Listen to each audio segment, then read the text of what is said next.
Fala pessoal, aqui é o professor João Paulo, professor de Geografia de vocês. Gostaria de, logo de início, desejar boas-vindas à nossa aula. Hoje o professor preparou essa atividade, essa aula em formato de vídeo, utilizando aqui slides, gráficos, utilizando aqui mapas, para explorar melhor o conteúdo e as principais habilidades a serem trabalhadas aí durante o segundo bimestre. O tema da nossa aula é a mudança das distâncias geográficas e os processos migratórios. Unidade temática: os sentidos da globalização. O objeto de conhecimento: as mudanças das distâncias geográficas e os processos migratórios. Habilidade: aplicar os conceitos de fluxos e redes geográficas, analisar a influência da globalização na acentuação dos fluxos migratórios globais, analisar as desigualdades relativas ao conhecimento técnico e tecnológico produzido pelas diversas sociedades em diferentes circunstâncias de espaço e temporais. Portanto, alunos, as habilidades são aquilo que o professor vai estar avaliando, aquilo que vai ter como parâmetro para analisar se vocês adquiriram ou não a aprendizagem desse conteúdo. Tudo bem? Bom, aqui uma introdução. E essa introdução o professor já trouxe logo um despertar, um revisar de um dos conceitos que inclusive vocês já trabalharam, vocês já tiveram aí esse conhecimento sobre a globalização lá no ano passado, lá quando vocês cursavam o ensino fundamental, nono ano, ok? Então, o que é globalização? Globalização tem tudo a ver com essas habilidades e esse conteúdo que nós estamos aqui trabalhando hoje. Então, globalização, vamos recordar o conceito. É um processo de integração política, econômica e cultural mundial, marcado pelos avanços nos meios de transporte e comunicação. O que significa isso mesmo, professor? Globalização, quando o professor pergunta para vocês na sala de aula, vai fazer uma sondagem, um momento de sensibilização, vai repertoriar vocês ao tema. Muitos alunos falam que globalização tem a ver com o globo, tem a ver com os espaços aí, mundial, o espaço mundial, a interação entre países, e é isso mesmo. Globalização é o processo, é a integração, é o contato, né? Político, contato econômico, a interação cultural entre países, onde os maiores protagonistas desse mundo globalizado, desse mundo de interações entre países, sem sombra de dúvidas, são os meios de transporte e os meios de comunicação. Meios de transporte e meios de comunicação, portanto, são os grandes agentes, os grandes protagonistas do mundo da globalização. Sobre as distâncias geográficas. Distâncias geográficas sempre foi um fator que o homem procurou vencer, seja através da busca de novas terras no período da expansão marítima, seja nos dias de hoje, através do avanço da globalização, com o advento da televisão, que transmite informações de diversos lugares do mundo, que sejam pelo celular ou pela internet, que possibilitem uma maior autonomia nessa interatividade e minimizando as distâncias, interligando culturas, ao mesmo tempo em que propicia uma maior interatividade entre as pessoas, mesmo que as distâncias. Então, distâncias geográficas são as distâncias que separam um lugar do outro, um país do outro, um estado do outro, uma região da outra. Essa separação nós chamamos dentro da geografia de distâncias geográficas, de territórios, de espaços. Tudo bem, pessoal? Então, pelo que vocês puderam entender aqui nesse pequeno conceito, essa pequena explicação sobre as distâncias geográficas, podemos ver que ela sempre foi um fator que o homem procurou vencer, não é verdade? Desde lá da época da expansão marítima, quando o homem começou a criar técnicas para conseguir lançar sobre o mar, né? Construir meios de transporte como as caravelas, lançar-se no mar em busca de áreas desconhecidas, em busca de áreas para serem aí novas áreas comerciais. Até mesmo depois que o homem criou como meio de transporte as ferrovias, criou que possam essas ferrovias circular em vários lugares dentro do continente, criou aí barcos a vapor que conseguiram transportar mais rápido de um lugar para o outro, né? Depois o homem, em relação à comunicação, criou aí vários meios de comunicação, como nós temos hoje aí a televisão, o rádio, criou aí o satélite, enfim, o homem criou a internet. Tudo isso são criações do mundo da globalização que tem como objetivo fazer com que a interação entre países sejam mais dinâmicas, mais constantes e possam aí diminuir as distâncias de um lugar para o outro. Então, de acabar com as barreiras físicas, distâncias que nos impedem de estar de um lugar a outro, sempre foi um desafio para o homem. E o homem vem criando aí técnicas, tecnologias para diminuir essas distâncias, não é verdade? É importante a gente fazer essa reflexão, esse momento aqui da nossa sensibilização. Você, aluno, já parou para refletir quanto aos povos que contribuíram para a formação da matriz cultural brasileira? Por exemplo, quem são esses povos? As suas origens? Os motivos pelos quais deixaram sua terra natal para se aventurarem em um território totalmente novo? Quais são as distâncias geográficas percorridas para chegar até o território brasileiro? Será que são países próximos ao nosso? Distantes? Que tipo de transportes eram usados? E a qualidade? E o tempo de viagem? Essas aqui são questões que nós devemos nos refletir, porque tem tudo a ver com o conteúdo que nós vamos estar aqui, as habilidades, estar trabalhando. Essas questões aqui, classe, são uma reflexão, porque podemos trabalhar o conteúdo sobre as distâncias geográficas, analisando aí o processo da formação do povo brasileiro. Vocês já sabem, já aprendeu esse conteúdo em anos anteriores, de que o Brasil é um país miscigenado. A população brasileira é formada por vários grupos étnicos que vieram para o nosso território em tempos diferentes. Então, vamos estudar o nosso conteúdo, vamos aprender a geografia desse conteúdo, partindo aqui para os povos que vieram ao nosso país em momentos diferentes, formaram a população do nosso país, construíram os espaços geográficos do território brasileiro e eles também passaram aí por longas distâncias geográficas, utilizaram meio de transportes diferentes para poder povoar o território brasileiro. E nós vamos aprender aqui, saber qual é a contribuição que eles tiveram dentro do nosso território, né? Vamos entender quais as distâncias de um lugar, quem era o país mais distante que veio para o Brasil, qual o país mais próximo. Tudo isso nós vamos estar aprendendo aqui nessa aula.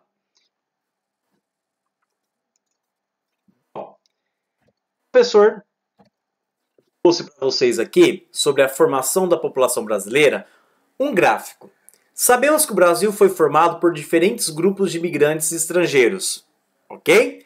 Vamos analisar o gráfico abaixo com muita atenção. Então, nós temos um gráfico que vocês, inclusive, desde já, eu já ressalto que esse gráfico foi tirado do material de vocês, do Caderno do Aluno, volume 2, tá? Lá na parte, no conteúdo de geografia. Então, vocês podem pegar o material de vocês e lá identifica onde está a página desse gráfico, dá uma melhor estudada nesse gráfico, porque tem exercícios importantes voltados à interpretação desse recurso visual aqui, que é o gráfico. Olha o título do gráfico. Imigrantes no Brasil no final do século XIX e início do século XX. Nós temos aqui, na coluna aqui, vertical, nós temos a quantidade de imigrantes que entraram no Brasil no final do século XIX e início do século XX. E nós temos na linha horizontal os anos, o período que esses imigrantes aí mais entraram, menos entraram, vamos dizer dessa forma, que foi de 1884 e o último ano aí, segundo levantado aqui pelo gráfico, 1933.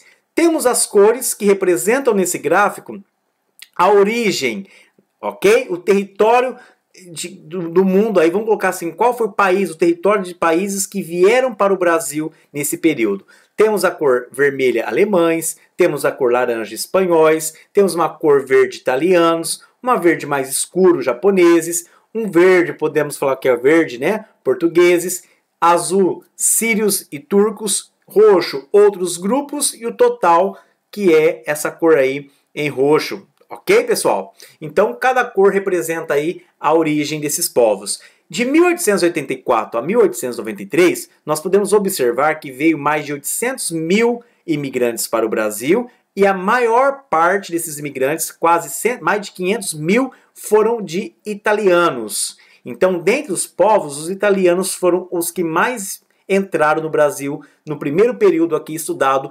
1884 e 1893. Depois, para o segundo período, nós temos 1894 a 1903, final do século XIX, já início do século XX. Nós tivemos um total de mais de 800 mil imigrantes que vieram para cá. Os italianos têm a maior barra, então os italianos continuam sendo aí a sua maioria que vieram para o Brasil. Depois nós temos de 1904 a 1913, mais de 1 milhão de imigrantes entraram nesse período e nós tivemos aí uma queda do número aí de italianos, onde quem mais se destacou foi aqui portugueses. Depois de 1914 a 1923, onde o Brasil já está começando a começando aí realmente a acontecer as primeiras indústrias do nosso país, nós tivemos aí uma queda de imigrantes, que devido aos fatores inclusive globais, e o maior número continuavam sendo de portugueses. 1924 a 1933, nós estamos entrando no Brasil na nossa primeira revolução industrial, a atividade industrial passa a ter importância e a gente percebe que aqui aumenta um pouco o número de imigrantes e o maior número aqui foi também de portugueses. Mas não são só aí italianos e portugueses, tivemos várias nacionalidades, tá bom, pessoal? E uma dessas nacionalidades no período de 1924 a 1933, importante, foram os japoneses. E é justamente a colônia japonesa que o professor vai trazer no próximo slide um estudo voltado aí sobre as distâncias geográficas entre Brasil e entre aí o Japão. Vamos analisar um exemplo de um grupo de imigrantes que vieram para o Brasil em diferentes momentos. Observe o exemplo com muita atenção. Em 1908, início do século XX, o navio Kasato Maru trouxe o primeiro grupo oficial de imigrantes japoneses para o Brasil. A viagem começou no Porto de Kobe e terminou 52. Pessoal, presta atenção. 52 dias depois no Porto de Santos, em 18 de junho de 1908. Vieram 165 famílias, cerca de 781 pessoas que foram trabalhar nos cafezais do Oeste Paulista. Então vamos extrair desse trecho aqui, desse conceito, as características principais. Primeiro, vieram uma colônia de japoneses no início do século XX para o Brasil. Demoraram 52 dias, ok? Para chegar do Japão ao Brasil, porque eles vieram de navio, um navio a vapor, que era até moderno para a época, chamado aí um navio Kasato Maru. É o nome batizado aí desse primeiro navio que trouxeram aí a primeira colônia de japoneses que vieram para o Brasil. Vieram para o Brasil, pararam no Porto de Santos e várias famílias aí, a grande maioria, concentrou no estado de São Paulo para trabalhar no café, nos cafezais do Oeste Paulista. Por que o café? Porque nós sabemos que nesse período a nossa maior atividade econômica, a que mais oferecia mão de obra, a que mais gerava economia para o Brasil, aí era o café. Aqui nós temos alguns registros históricos, algumas fotografias que contextualizam esse período.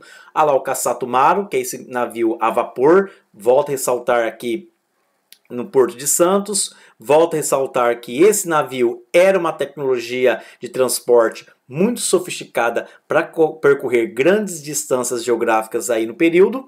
E nós temos aqui, pessoal, fotografias de famílias, né, de japoneses que desceram no Porto de Santos, fizeram os registros históricos, essa colônia importantíssima aí na formação de várias cidades, inclusive do estado de São Paulo. Nós temos aqui a nossa Araçatuba, ao lado do nosso município, que tem uma grande e forte presença de japoneses. Nós temos Pereira Barreto, que é uma cidade também próxima ao nosso município, que foi fundada por imigrantes japoneses. Nós temos várias e várias cidades dentro do estado de São Paulo, na região noroeste aqui do estado de São Paulo, que tem aí uma colonização, a presença de famílias japonesas, tá? que são descendentes desses primeiros grupos. Sistematização. Então vamos lá. O professor preparou essa sistematização, essa fixação de habilidade, trazendo questões para nós refletirmos e já resposta, para a gente interagir aí, para vocês já ter noção aí das distâncias geográficas percorridas entre o Japão e o Brasil, né, e o impacto que isso trouxe para o Brasil. Então vamos lá. 1.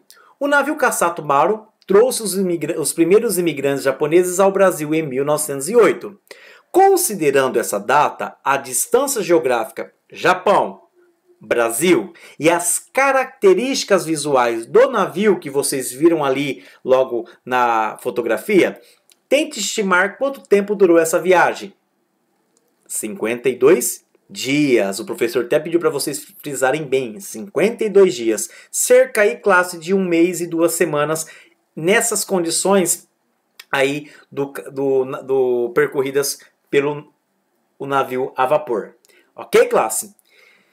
Vamos parar e pensar, vamos refletir aqui. Imagina a quantidade de famílias necessárias para preencher esse navio a vapor, para compensar a viagem, compensar os custos dessa viagem. Imagina quantos migrantes ficarem 1 mês e 2 semanas, o custo com água, o custo com comida, com higiene, com medicamentos. Imagina, será que eles vieram para trabalhar? Eram migrantes que vieram aqui para trabalhar, inclusive migrantes que sonhavam em uma oportunidade de vida melhor aqui no Brasil do que eles viviam lá no Japão. Porque ninguém, pessoal, vai querer sair do seu país se você vive as maravilhas. A maioria dos imigrantes querem sair do seu país para morar em outro país porque querem uma oportunidade de vida melhor, ok? Então percebemos que é um navio de trabalhadores.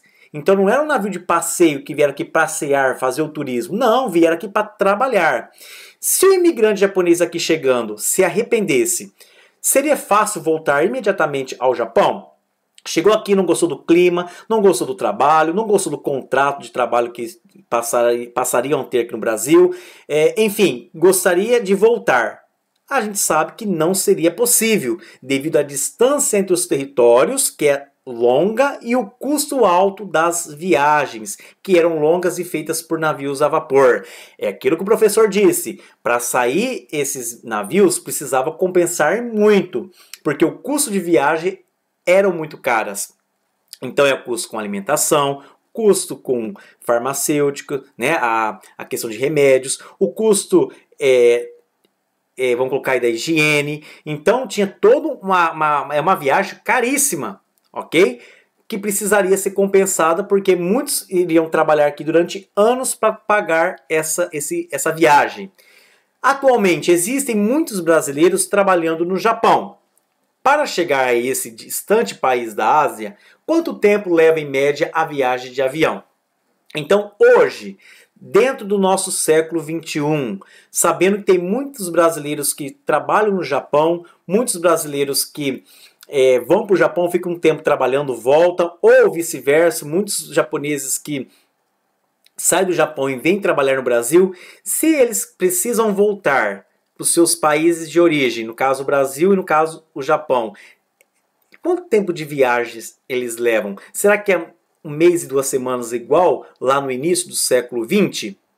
Hoje, a principal conexão entre Brasil e Japão é feita por outro meio de transporte, o avião, que leva em média aí 24 horas de viagem. Então nós sabemos que hoje a distância geográfica entre Japão e Brasil são as mesmas fisicamente, porém, olha lá, o professor trouxe para vocês aqui, a distância geográfica continua sendo a mesma, 17.369 quilômetros aí de distância do território do Brasil e do território japonês.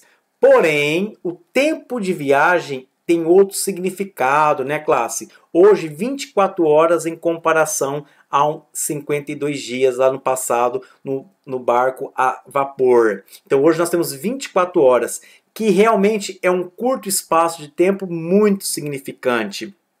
Ok, classe?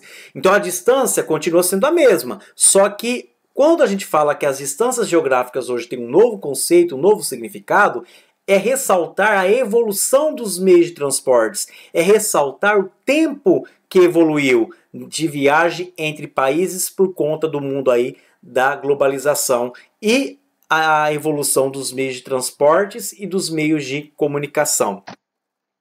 Pessoal, o professor já trabalhou esse mapa lá no ano passado, em geografia, com vocês, alunos. Esse mapa é bem bacana a gente trabalhar com vocês para mostrar aí visualmente a dedução, mostrar como foi evoluindo, né, os meios de transportes ao longo de cada período, cada contexto histórico, e as distâncias geográficas entre países também tiveram um novo significado.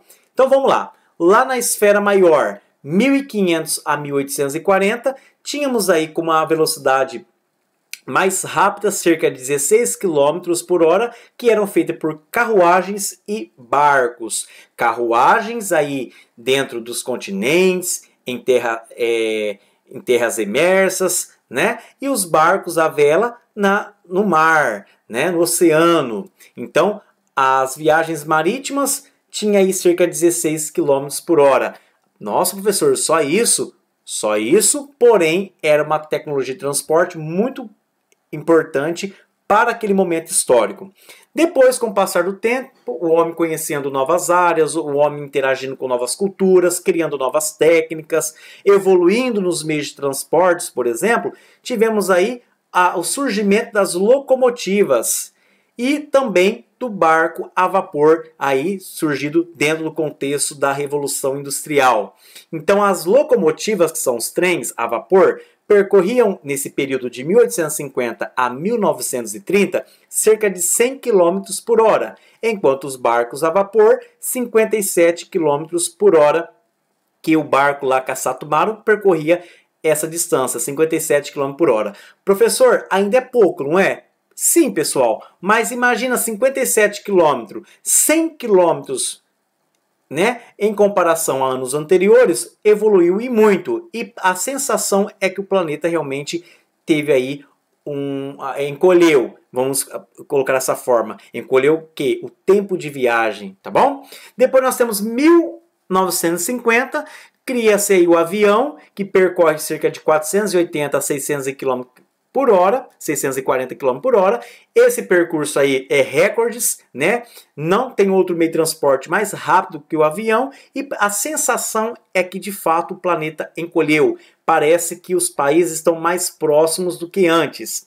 Até também chegar depois de 1960, nós temos outros tipos de aviões, como os aviões a jatos, que podem percorrer de 800 a 110 km por hora. Tá, pessoal? 110 não, perdão. 1.100 km por hora, perdão, tá bom?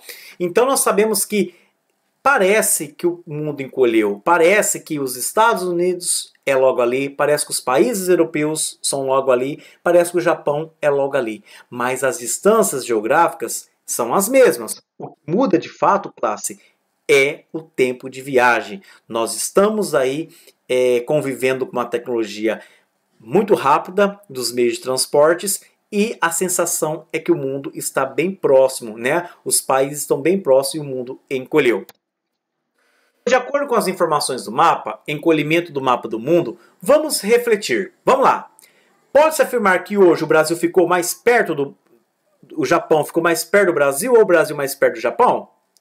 Faz sentido dizer que a distância geográfica que separa esses dois países tem outro significado em comparação com o tempo de viagem de Caçatumaru?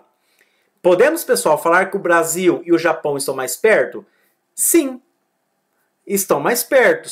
Por que estão mais perto? Porque o tempo de viagem são, hoje, bem menor em comparação lá do Caçatumaru. Então, a sensação é que realmente o Brasil e o Japão está bem mais próximo. Não só o Brasil com o Japão, mas o Brasil com outros países que vieram aqui em diferentes tempos vieram aqui e trouxe imigrantes para o nosso país, ok? Então hoje a distância geográfica tem um novo significado, um novo sentido em comparação aos períodos históricos atrás. Consequentemente, classe, com essa evolução dos meios de transporte e os meios de comunicações, nós tivemos aí um salto no número de migrações dentro do nosso planeta, entre países, entre continentes. Então, com o advento aí do mundo da tecnologia que nós estamos vivendo, da globalização, nunca na história da humanidade o homem migrou tanto como aí no século XX para o século XXI. Por quê? Porque nós temos acesso a meios de transporte mais rápidos que promovem essa migração mais em um curto de intervalo menor do que lá no passado. Então, o desenvolvimento e o maior acesso ao transporte intercontinental, somados à facilidade de obtenção de informações sobre outros países por meio dos veículos de comunicação, impulsionaram o movimento de pessoas que buscam melhores condições de vida. É fato, né, pessoal? E eu gostaria até de ressaltar ao contexto que nós estamos vivendo hoje. Nós estamos vivendo o período da pandemia, nós sabemos que a pandemia atingiu aí o mundo todo, que o Covid-19 é um vírus perigoso, é um vírus que circula muito rápido, né? Transmite-se muito rápido para as pessoas, e a pandemia tem tudo a ver também com o conteúdo e as habilidades que nós estamos trabalhando hoje. Por quê? A pandemia, os primeiros casos de Covid-19 surgiu na China. Olha a distância da China para o Brasil. E hoje o Brasil está sendo considerado pela Organização Mundial da Saúde como o país que mais está tendo aí vítimas do Covid. Olha a distância geográfica, o Brasil está bem distante da China.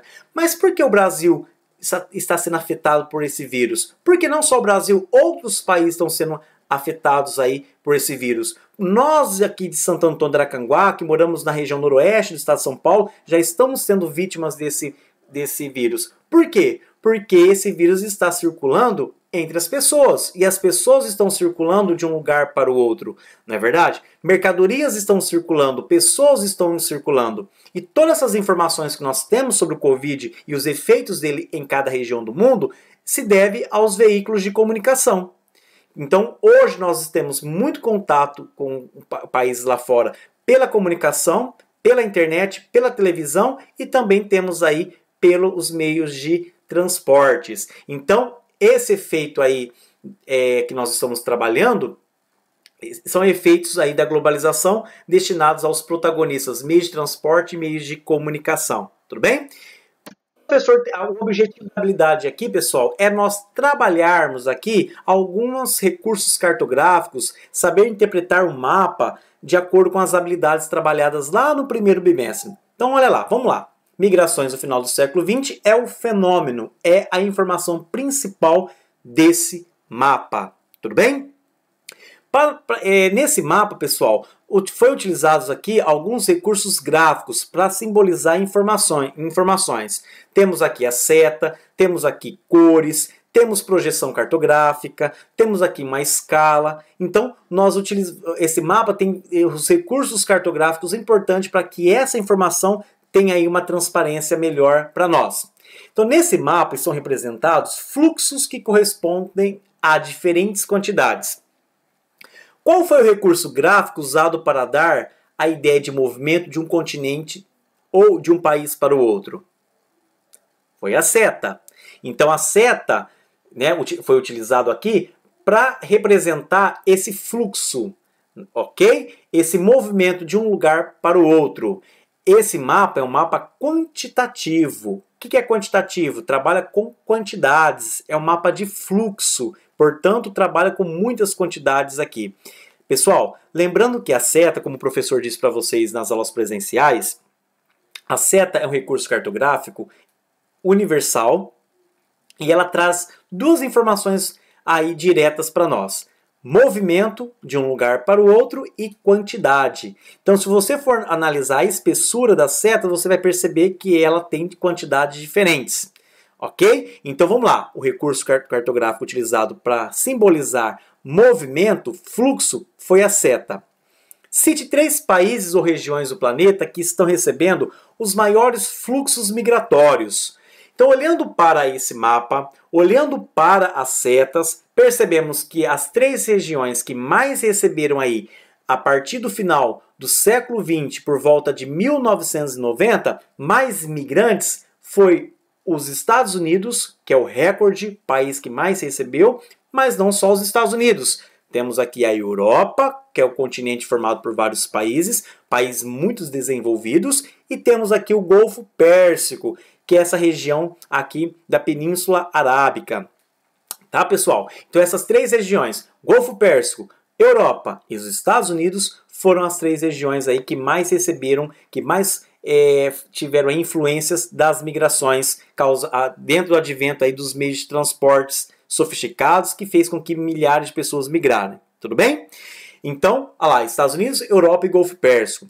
Esse mapa também representa a maior ou menor presença dos imigrantes na composição da população dos países. Que variável visual é usada nesse caso? Então, pessoal, se vocês forem analisar a legenda, temos 2 legendas aqui. Uma do número de migrantes, dada aqui pela espessura das setas, e temos uma legenda que é uma escala aí de tons de cor. Essa aqui que foi utilizada foi o tom de cor, onde o tom mais claro da projeção dos países aí simboliza os países que tiveram menor percentual de imigrantes na população total. Já os tons mais escuros representam aí os países que têm a maior percentual de imigrantes na sua população total. O que significa isso, professor? Significa, por exemplo, olha o Golfo Pérsico, olha os Estados Unidos, Europa, Rússia e outros países aí em diante. Esses países que têm um tom de cor mais escuro, significa que a sua população, a maioria, é formada por migrantes. Pessoas que não nasceram nos seus países, pessoas de outras nacionalidades.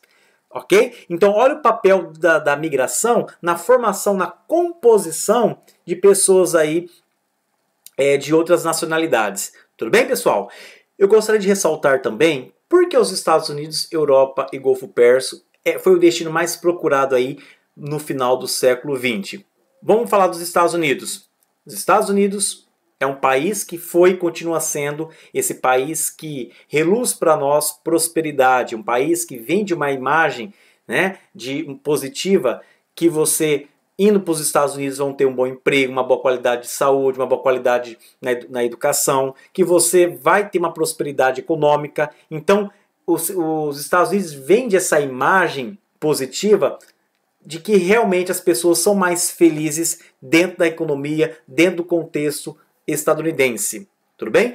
Continua sendo o país mais preferido aí, o país mais procurado para entrar aí, para as pessoas, para os migrantes entrarem. Por isso que nós temos uma política muito forte, incisiva do governo estadunidense, querendo aí criar barreiras para impedir as migrações. Porque, de fato, pessoal, é um país que tem aí recebido durante décadas muita entrada de imigrantes. Alguns são, metade, vamos colocar, são legais, mas temos uma grande quantidade também que não são legais. Entram lá ilegalmente. Olha lá, principalmente vindo aqui do México para os Estados Unidos. Boa parte dos imigrantes que querem entrar ilegal tentam atravessar aí a barreira entre México, a fronteira entre México e os Estados Unidos. Europa. Europa é um conjunto de países, tem vários países aí que são desenvolvidos. Itália, Alemanha, França, Inglaterra, enfim, Portugal. Nós temos aqui a Alemanha como um dos países mais procurados por migrantes dentro da Europa. Então, Europa é muito requisitada por vários migrantes aí de diferentes lugares do mundo, por ser um conjunto de países bem desenvolvidos. Então as pessoas também querem ir para a Europa em busca de melhores oportunidades de vida. E o Golfo Pérsico? O Golfo Pérsico, pessoal, que fica aí localizado na Península Arábica, tem como exemplo a Arábia Saudita, tem como, por exemplo, os Emirados Árabes, que tem aí a cidade de Dubai. Quando eu falo em Dubai, todo mundo lembra da riqueza, né, gerada pelos poços de petróleo. Então, essa região é uma região que passou a ganhar muita riqueza por conta do petróleo. E, consequentemente, a paisagem desse lugar passou a ser uma paisagem bem dinâmica, com criação de várias edifícios, criação de várias indústrias, várias redes de empresas multinacionais. Então muitos vão para esse lugar para trabalhar principalmente na construção civil, ok? Vão trabalhar em exercer tipos de tarefas que para nós muitas das vezes não são valorizadas, mas lá são muito valorizadas, principalmente aí no setor da construção civil. E acaba aí sendo cada vez mais procurado por conta dessa ideia, dessa propaganda que esse lugar tem, dessa riqueza que esse lugar oferece para as pessoas por conta do petróleo, tá bom? Eu falo ideia, pessoal, porque realmente a gente tem uma ideia que esses lugares são melhores do que o nosso. Mas quando eu acabo assistindo algumas reportagens, muitos se frustram. Porque chegando lá, vai sofrer com preconceito, vai sofrer com a falta de mão de obra especializada, não tem toda aquela proteção à pessoa como nós temos no Brasil, não tem um sistema de saúde gratuito como nós temos no Brasil, o nosso SUS, que por mais que é problema, mas ainda assim o brasileiro tem vantagens em relação ao acesso à saúde do que em alguns lugares do mundo. E muitas pessoas acabam sofrendo, acabam aí se frustrando, achando que esses lugares seriam melhor que os seus, tá bom? Mas tudo isso está relacionado, tem a ver aí, pessoal, com a riqueza, com a evolução dos meios de transportes que encurtaram as distâncias e fizeram aí. Portanto, classe, essas habilidades que nós trabalhamos lá na aula passada, nos bimestres passados, sobre os recursos cartográficos, vocês estão vendo aqui nesse mapa, contextualizado nesse mapa, e vocês aprenderam, né, tiveram a oportunidade de conhecer as distâncias geográficas aí que foram evoluindo por conta dos meios de transporte e os meios de comunicação. Então, os países hoje interagem mais, bem mais do que no passado. Eu espero que vocês tenham compreendido. Eu gostaria que vocês, classe, entrassem em contato, você aluno entrasse em contato com o professor, caso tenha dúvidas nas atividades que o professor vai estar disponibilizando. Eu penso que essas aulas nós vamos tentar criá-las mais interativas, utilizando a internet, utilizando pesquisas, utilizando vídeos, videoaulas, para que o segundo bimestre tenha um aproveitamento maior do que em relação ao primeiro. Eu espero que vocês tenham entendido a aula. Agradeço a participação de vocês. Um beijo no coração de vocês e até a próxima.